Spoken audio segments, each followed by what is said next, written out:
बहुत पुराने समय की बात है। एक गरीब बूढ़ी माँ दुर्गा के मंदिर के आगे भिक्षा के लिए सुबह से बैठी हुई थी।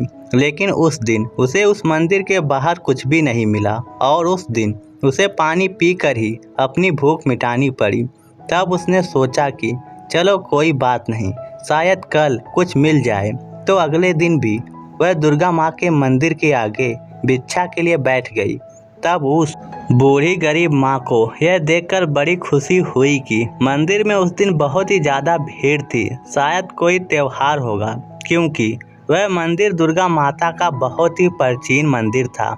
लेकिन यह क्या, वहाँ इतने लोग मंदिर में आकर चले गए, लेकिन उस गरीब बूढ़ी माँ को किसी ने भी कुछ नहीं दिया, जबकि उस मंदिर के पुजारी को सभी लोग आटा चावल पैसा सब कुछ दे रहे थे। तभी वह बूढ़ी गरीब माँ आंखों में आंसू लिए माँ दुर्गा को याद करने लगी और उनसे कहने लगी कि हे मैया, मुझे दुख इस बात का नहीं है कि मुझे कोई भीख नहीं दे रहा है।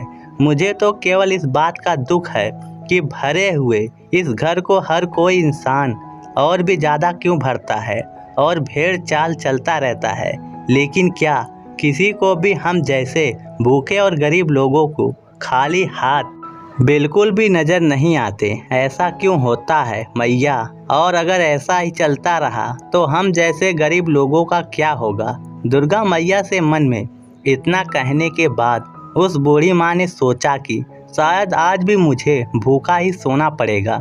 इतने में ही ना जाने कहां से एक सुंदर सी कन्या उस दुर्गा माँ के मंदिर की सीढ़ियाँ चढ़ने लगी और जैसे मौसम ही बदल गया हो और जैसे ही वह सुंदर सी कन्या उस पंडित के पास पहुंची तो उस समय वहां उस गांव का एक बहुत ही धनवान व्यक्ति खड़ा हुआ था। तो जैसे ही उस धनवान व्यक्ति ने अपने पैसों और लड्डू बर्फी से भरी हुई थाली पूजा के लिए पंडित को पकड़ाने लगा, तो ऐसे ही उस कन्या ने उन्हें रोकते हुए कहा, हे धनवान व्यक्ति, तुम ये पैसे और लड्डू बर्फी से भरी हुई थाली इस मंदिर के बाहर बैठी उस बूढ़ी गरीब माँ को क्यों नहीं देते? वह बेचारी कल से भूखी है और उसकी सहायता करना तुम्हारा कर्तव्य है, जबकि दुर्गा माँ ने तुम्हें तुम्हारी मेहनत का खूब धन दिया है।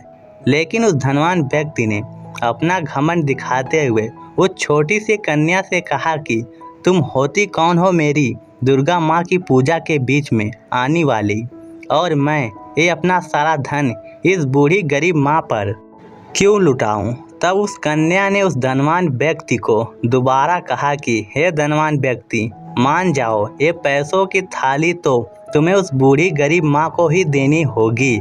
लेकिन उस धनवान व्यक्ति ने उस सुंदर कन्या की बात ना मानकर वह पैसों की थाली उस पंडित को जैसे ही पकड़ाने लगा, वैसे ही उस कन्या ने जोर से धरती पर अपना पैर मारा तो जैसे पूरी धरती ही हिलने लगी और अचानक वह धनवान व्यक्ति सीढ़ियों से लुढ़कता हुआ उसी बूढ़ी गरीब माँ के पैरों में आकर गिरा, जिसे वह धनवान व्यक्ति पैसों की थाली देने से मना कर रहा था।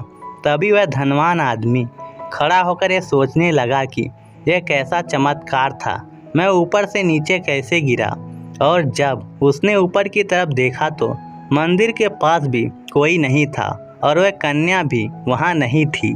तो उसने उस मंदिर के पंडित से पूछा कि पंडित जी, अभी अभी यहाँ पर एक सुंदर सी कन्या खड़ी थी जो मुझे मंदिर में प्रसाद ना चढ़ाकर उस गरीब बूढ़ी माँ को देने के लिए कह रही थी। तो उस पंडित ने बहुत ही अचंभित होते हुए उस धनवान आदमी से कहा कि नहीं नहीं, यहाँ तो कोई भी कन्या नहीं आई, और तो और मैंने तो आपको भी यहाँ अभी अभी देखा है। इतना सुनते ही उस धनवान आदमी की आंखों में दुख भरे आंसू आ जाते हैं और वह सब समझ जाता है कि वह कन्या कोई और नहीं बल्कि मेरी दुर्गा माँ ही थी, मगर मैंने उन्हें क्यों नहीं पहचान पाया और उनका कहा भी मैंने क्यों नहीं माना। तभी वह धनवान आदमी दुर्गा माँ की मूर्ति के आगे रोता हुआ हाथ जोड़कर ये कह रहा था कि मुझे माफ़ कर दो मैया, मैं आपका इशारा समझ नहीं पाया, लेकिन अब मैं आपके दर्शन से धन्य हो गया मैया।